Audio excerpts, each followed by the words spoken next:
Thank you, Mr. Speaker. I acknowledge that wonderful warm welcome and smile you've just given me.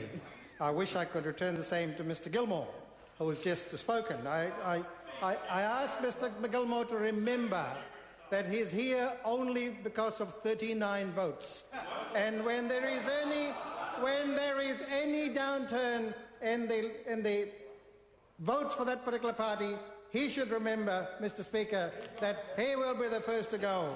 But Mr. Gilmore should remember that. Mr. Gilmore plays with figures a lot, but perhaps the one he should remember is 39. There are only 39 steps. Perhaps you read the book, have a look at that, put it anywhere you like next to your bed, remind yourself about it. Because Mr. Gilmore, while he talks about voodoo, I think the voodoo is within him, Mr. Speaker. Because I wonder what Mr. Gilmore will say. I wonder what is it about the argument this side is putting forward so strongly that he doesn't get. Now, and I wonder what would he say to those people who can't afford a decent life for themselves, Mr. Gilmore. I wonder what he would say. What he would say to those who simply want a decent life for the children, those who want good early childhood education for the children, those who want access to good primary health, those who want a decent job. You know what Mr. Gilmore will say, Mr. Speaker? Mr. Gilmore would say, wait for the good times. Wait for the economy to improve. Wait till the rich have really become rich, and then we'll do something, because Mr. Gilmore definitely believes in that trickle-down effect. Because Mr. Gilmore is one of those people, Mr. Speaker, who just doesn't get the importance of balanced development. And balanced development will never occur unless you bring together both economic development and social development. And the social development aspects of it are about our people. It's about looking after our citizens, especially the most vulnerable. And perhaps also reducing the gaps between the haves and the have-nots. For him, it is all about exports, and it's not about people at all. It's just about figures, dollars, and not about people.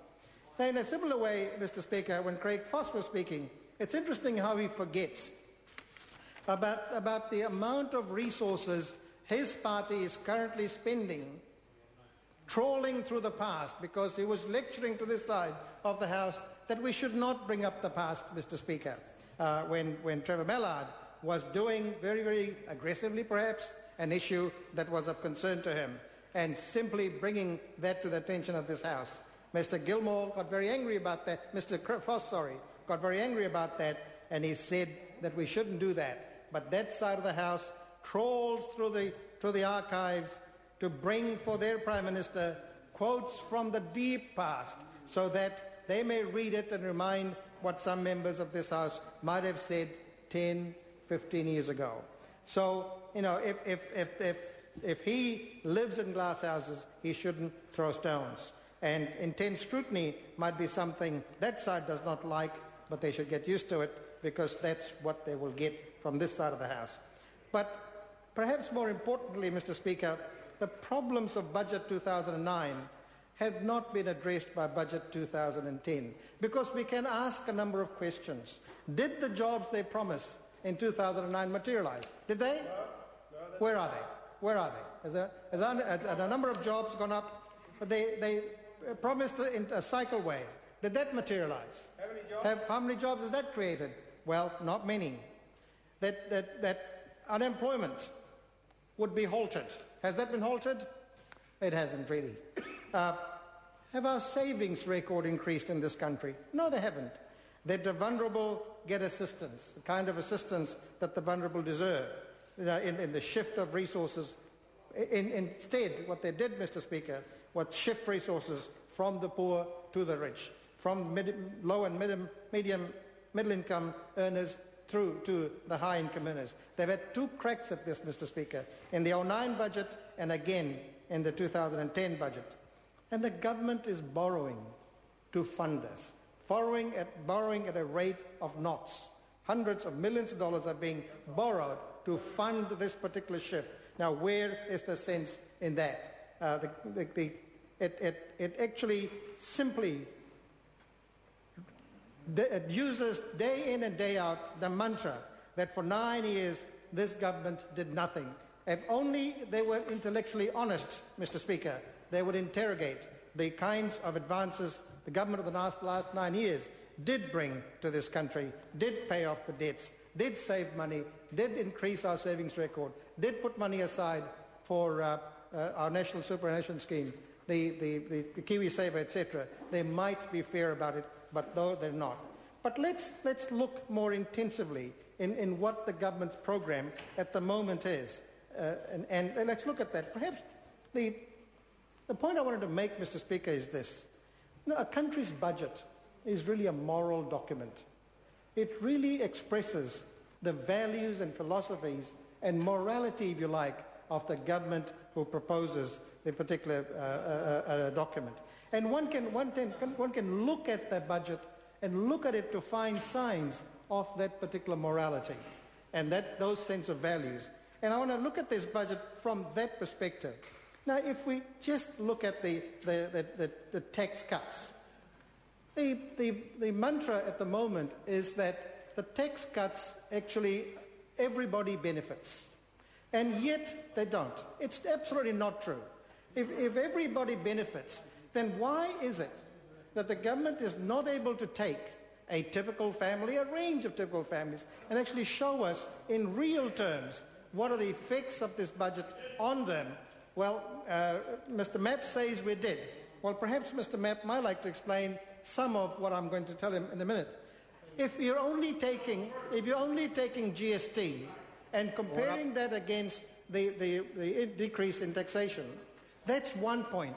But Mr. Mapp, it's intellectually dishonest to disregard all of the other increases that have already occurred and will continue to occur as a result of your tax program. And it's only intellectually honest, and as a former professor in a university, you would accept this as I would. You know, it's simply intellectually honest to do that. So when you factor in the increase in GST, that takes money off it. Then you go a little bit further. You have a look at inflation. Now, the government's own figures show that inflation will be significant. That will, again, Mr. Mapp, the figures don't tally. You know, because the inflation, the increase in wages will give an average worker $2 a week in effect. That's what it'll do. Increase in wages, effectively, the effective increase. But add. It is intellectually honest, Mr. Mapp, to add the additional ACC cost. It's only fair to do that. And then also, if you take a typical family with children and ECE, then early childhood education cost, and you begin to add all of those, you can see that the average wage earner is not well off. So it's intellectually dishonest to say that. The other point the government makes is that we'll create all these jobs. Well, the full tax package will create 10,000 jobs, a mere 6% of the 174,000 that's promised. I asked the member to consider what Mr. Muldoon said when Think Big was put forward the same way as the member's government is putting this one. Mr. Muldoon was going to create 420,000 jobs. What did he create? Barely 10% of that. Brought the country to its knees. It's the same kind of intellectual dishonesty we've got from successive national governments, and this is another one. When you begin to look at the promises about not selling state assets, how could we trust that's out of the House? When you said that the government has said we will not sell state assets, read the polls. The country does not want sales assets. Now the government is playing around with words to say, well, not in this term, certainly Kiwi Saver not. The government is testing the water. Tested the water and heard very clearly as sales of state assets. But have a look at the way in which that side talks about health. Now, while Mr. Ryle gets up in the House week in and week out and tells us how there has been an increase in health in 2009 and 10, in fact, there is a decrease. That's 186 million stripped from low priority spending. Who are the low people who experience it? These are our people with mental health issues. The DHBs, again, a major reduction in all of those. So when you put all of that together, we could not Sorry trust to the interrupt government the with its honourable figures. member.